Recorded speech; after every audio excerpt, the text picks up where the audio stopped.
찬송가 182장, 찬송가 182장 함께 찬송하심으로 12월 18일 금요일 새벽 예배를 하나님께 드리겠습니다. 찬송가 182장입니다.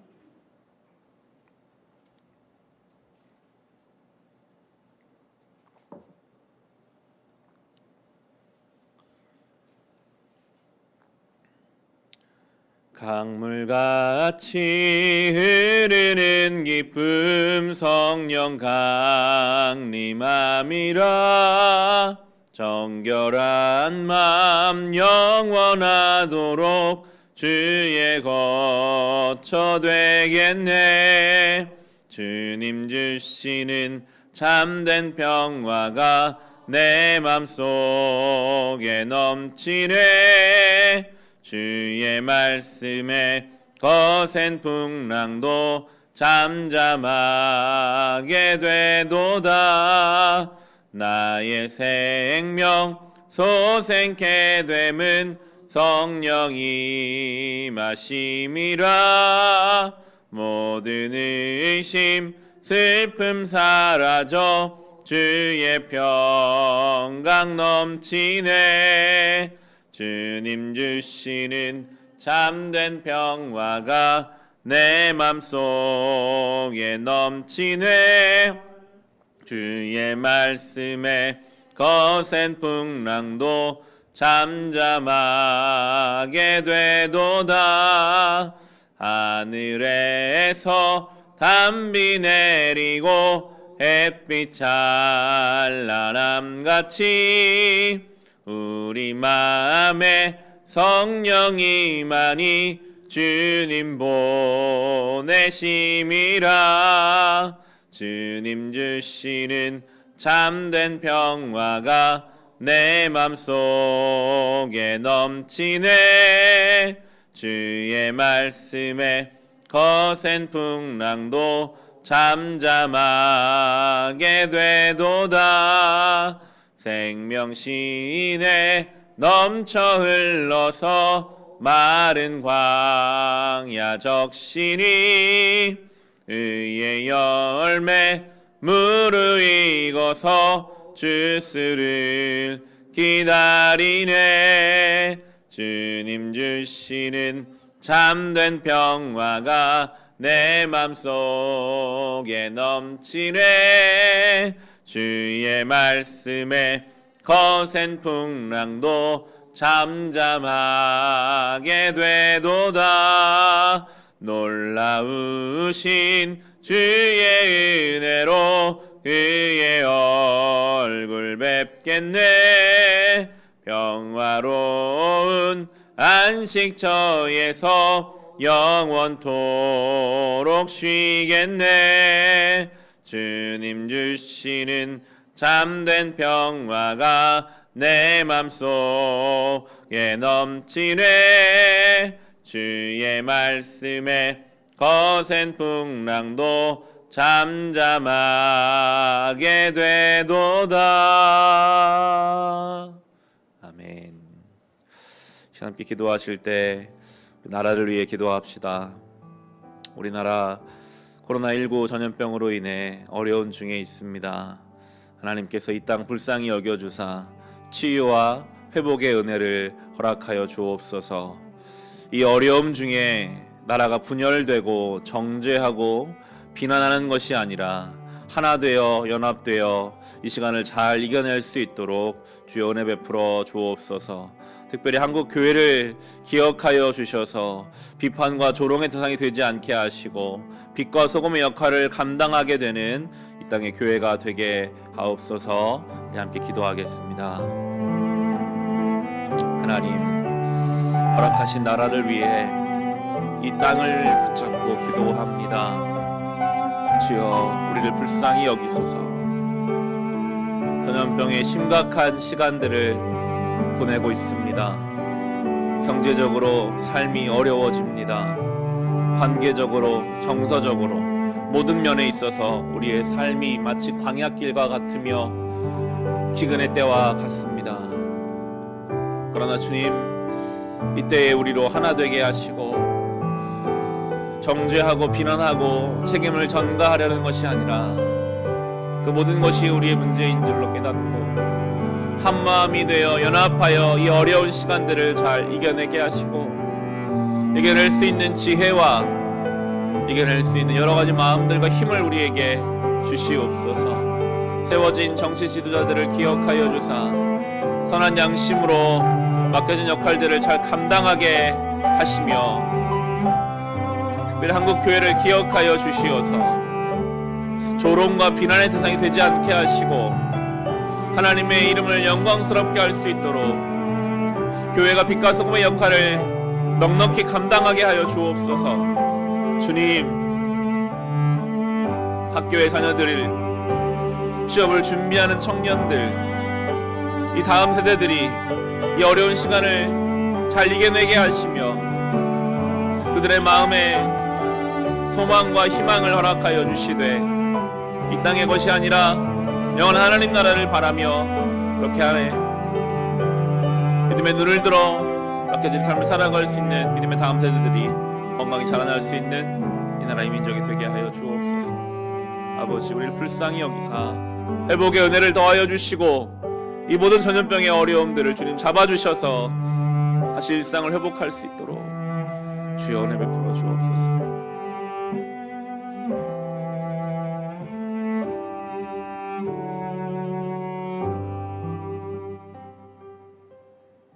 하나님 아버지, 우리를 불쌍히 여겨 주옵소서. 이 전염병의 이 심각한 상황들을 주님이 잠잠케 하여 주셔서 다시 우리에게 일상을 회복하여 주옵소서. 삶의 모든 영역이 흔들리는 이 시간 주님께서 붙잡아 주셔서 주님께서 우리의 유일한 구세주이심을 고백하며 하나님의 도우심을 우리가 경험하는 시간 되게 하여 주옵소서. 이 땅이 나뉘어지고 분열되지 않게 하시고 하나 되고 연합되게 하여 주옵소서. 그 가운데 교회가 그 역할을 감당케 하여 주시옵소서. 예수님의 이름으로 기도합니다. 아멘.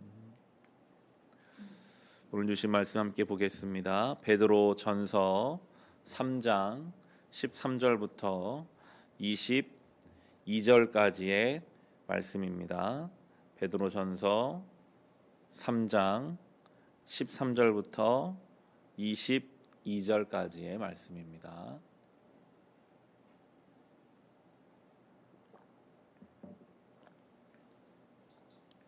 베드로전서 3장 13절부터 22절의 말씀, 주신 말씀 우리 함께 읽겠습니다. 그러므로 여러분이 열심으로 선한 일을 하면 누가 여러분을 해치겠습니까? 그러나 정의를 위하여 고난을 받으면 여러분은 복이 있습니다. 그들의 위협을 무서워하지 말며 흔들리지 마십시오. 다만 여러분의 마음속에 그리스도를 주님으로 모시고 거룩하게 대하십시오. 여러분이 가진 희망을 설명하여 주기를 바라는 사람에게는 언제나 답변할 수 있게 준비를 해 두십시오. 그러나 온유함과 두려운 마음으로 답변하십시오. 선한 양심을 가지십시오. 그리하면 그리스도 안에서 행하는 여러분의 선한 행실을 욕하는 사람들이 여러분을 헛들는 그 일로 부끄러움을 당하게 될 것입니다. 하나님께서 바라시는 뜻이라면 선을 행하다가 고난을 받는 것이 악을 행하다가 고난을 받는 것보다 낫습니다. 그리스도께서도 죄를 사하시려고 단 한 번 죽으셨습니다. 곧 의인이 불의한 사람을 위하여 죽으신 것입니다. 그것은 그가 육으로는 죽임을 당하시고 영으로는 살림을 받으셔서 여러분을 하나님 앞으로 인도하시려는 것입니다. 그는 영으로 옥에 있는 영들에게도 가셔서 선포하셨습니다. 그 영들은 옛적에 노아가 방주를 지을 동안에 곧 하나님께서 아직 참고 기다리실 때에 순종하지 않던 자들을 말하는 것입니다. 그 방주에 들어가 물에서 구원받은 사람은 겨우 8사람밖에 없었습니다. 그 물은 지금 여러분을 구원하는 세례를 미리 보여준 것입니다. 세례는 육신의 더러움을 씻어내는 것이 아니라 예수 그리스도의 부활을 힘입어서 선한 양심이 하나님께 응답하는 것입니다. 그리스도께서는 하늘로 가셔서 하나님의 오른쪽에 계시니 천사들과 권세들과 능력들이 그에게 복종하고 있습니다. 아멘. 베드로전서를 우리가 묵상하면서 아주 구체적인 신앙의 내용, 자세, 태도들을 배우는 유익이 있습니다. 그냥 하루를 사는 것이 아니라 하나님께서 주신 말씀을 가지고 구체적으로 적용해보고 살아보는 것, 그것이 우리가 신앙생활 올바르게 할 수 있는 방법이 될 텐데요. 알지만, 결단했지만 잘 안 될 때가 있는 것 같아요. 분명히 성경 말씀을 주셨는데 내가 깨달았는데 해보려고도 해봤는데 실패하고 잘 안 될 때, 그럴 때 우리는 다시 주신 새로운 날에 다시 새로운 마음으로 시도하면 됩니다. 어제 내가 그 믿음의 길을 걷지 못한다 했더라도 다시 오늘 주신 말씀을 가지고 구체적으로 살아보는 것, 그 하루하루가 쌓여감으로 우리는 더 거룩한 삶을 살아가게 될 것입니다. 오늘도 우리에게 말씀하십니다. 13절, 14절 말씀 보시면, 그러므로 여러분이 열심으로 선한 일을 하면 누가 여러분을 해치겠습니까? 그러나 정의를 위하여 고난을 받으면 여러분은 복이 있습니다. 그들의 위협을 무서워하지 말며 흔들리지 마십시오. 원래 하나님이 지으신 세상은요, 열심으로 선한 일을 하면 아무도 그를 해하지 못하는 세상이었어요. 에덴 동산은 그런 곳이었습니다. 하나님이 통치자이시니까요, 선한 일을 하는데 어려움을 당할 일이 없었죠. 그런데 죄가 들어오면서부터 우리가 사는 지금 세상은 열심으로 선한 일을 해도 해함을 당하는 세상이 되어 버렸습니다. 원래는 그렇게 창조되지 않았는데 죄가 많은 것을 어지럽힌 것이죠. 그렇기 때문에 우리가 주를 위하여 살다가 고난당한다는 것은 이 땅에 있지만 하나님 나라를 사는 것과 마찬가지거든요. 주를 위해 살다 고난당하면 설령 이 땅에서는 해를 당하고 손해를 입는다 할지라도 하나님 나라의 하나님께서는 우리를 반드시 기억해 주시고 우리에게 복을 주시겠다 지금 말씀하시잖아요. 정의를 위하여 고난을 받으면 복이 있습니다. 그게 하나님 나라를 살고 있는 사람의 모습이거든요. 위협을 무서워하지 말며 흔들리지 마십시오. 위협은 할 수 있으나 결코 우리를 넘어뜨리지는 못할 것입니다. 잠시 흔들릴 수는 있지만 우리는 하나님께서 붙잡아 주실 것입니다. 그리고 또한 우리 주변 사람들에 대한 태도가 있는데, 그것은 우리가 우리 나름대로의 이 복음 메시지를 잘 정리하고 있어야 된다라고 또한 베드로 사도는 말하고 있어요. 15절에 보시면, 다만 여러분의 마음속에 그리스도를 주님으로 모시고 거룩하게 대하십시오. 여러분이 가진 희망을 설명하여 주기를 바라는 사람에게는 언제나 답변할 수 있게 준비를 해 두십시오. 만약 우리 주변에 사랑하는 누군가가 예수를 모르고 살다가 임종을 눈앞에 두었는데 그 옆에 나밖에 없는 상황이 온다라고 했을 때, 그가 내가 이제 죽기 전에 당신이 믿는 예수님 믿고 싶습니다라고 말한다면 우리는 그에게 짧은 시간 이 복음을 전할 수 있을까요? 베드로는 지금 그걸 말하고 있는 겁니다. 준비되어 있어야 합니다. 내가 믿는 이 예수 그리스도와 복음의 내용을 내 나름대로 정리하고 있어야 돼요. 한번 적어보시면 좋을 것 같습니다. 내가 믿는 예수님, 정말 그런 상황이 온다면 나는 어떻게 주님을 전할 수 있을 것인가? 교회는 다니고 신앙생활 오래되었는데 우리의 말로 이 복음 메시지가 정리되지 않았다면 그것은 준비되어야 할 일일 것입니다. 근데 오늘 본문에서는 그 내용의 준비와 함께 그것을 전하는 태도에 대해서도 말씀하십니다. 16절에 보시면, 그러나 온유함과 두려운 마음으로 답변하십시오. 선한 양심을 가지십시오. 그리하면 그리스도 안에서 행하는 여러분의 선한 행실을 욕하는 사람들이 여러분을 헐뜯는 그 일로 부끄러움을 당하게 될 것입니다. 복음의 메시지를 전할 때 그 태도를 온유함과 두려운 마음으로 답변하라라고 이야기합니다. 온유함. 나는 알고 있는데 당신은 그것을 모르고 있으니 내가 영적으로 더 뛰어난 사람이다라는 어떤 교만함이 아니라 부드럽고 따뜻한 마음으로 복음을 모르는 사람들을 대할 수 있어야 하고, 그리고 두려운 마음으로 정말 내가 이 복음을 나의 삶을 통해 잘 전달하고 있는가, 나 때문에 오히려 이 복음 메시지가 막혀 있는 것은 아닌가. 항상 우리는 두 가지 마음이 있어야 합니다.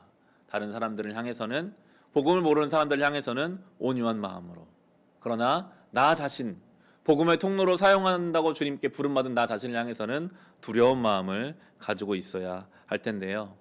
이 온유함과 두려운 마음은 무엇보다 나에게도 적용돼야 돼요. 내가 부족하고 내가 스스로 자책하는 마음이 들 때에도 온유한 마음으로 나를 볼 수 있어야 되고, 그러나 또한 두려운 마음으로 나를 살필 수 있어야 하겠습니다. 이어지는 17절, 18절 말씀입니다. 하나님께서 바라시는 뜻이라면 선을 행하다가 고난을 받는 것이 악을 행하다가 고난을 받는 것보다 낫습니다. 그리스도께서도 죄를 사하시려고 단 한 번 죽으셨습니다.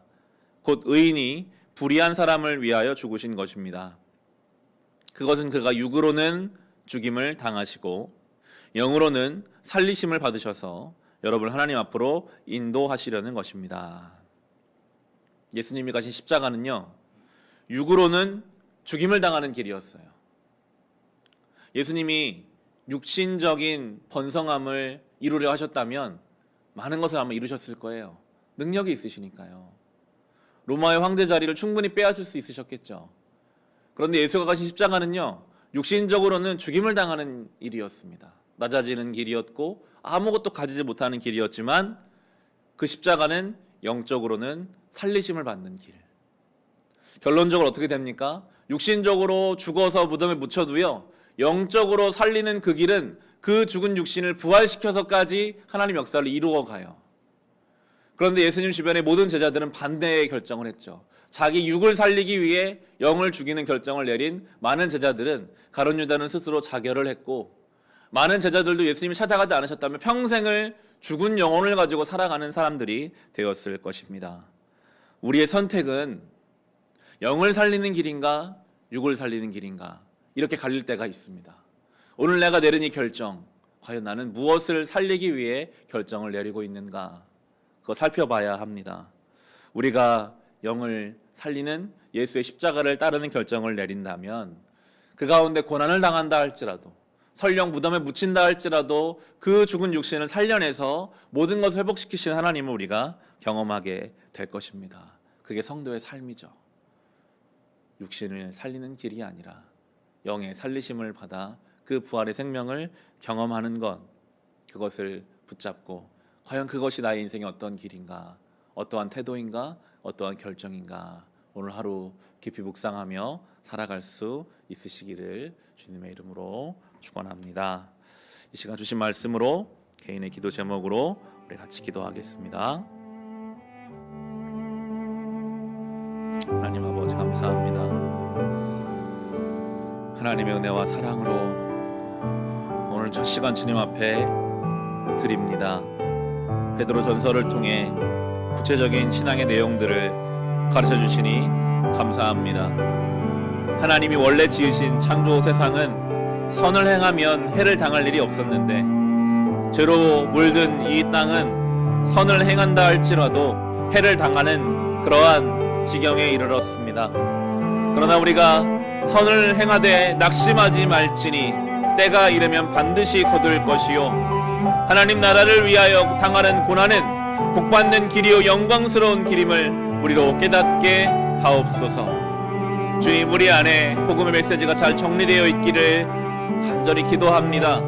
내가 믿는 예수 그리스도의 그 십자가의 복음의 내용을 나의 말로, 나의 생각으로 잘 정리해 두게 하시고, 그것을 전할 때에는 온유한 마음과 두려운 마음을 가지고 많은 사람들에게 전달할 수 있는 인생이 되게 하여 주시옵소서. 예수께서는 십자가상에서 죽으셨지만 영적으로는 살리심을 받으셔서 결국에 그 무덤에서 나와 부활의 생명을 우리에게 허락하여 주셨습니다.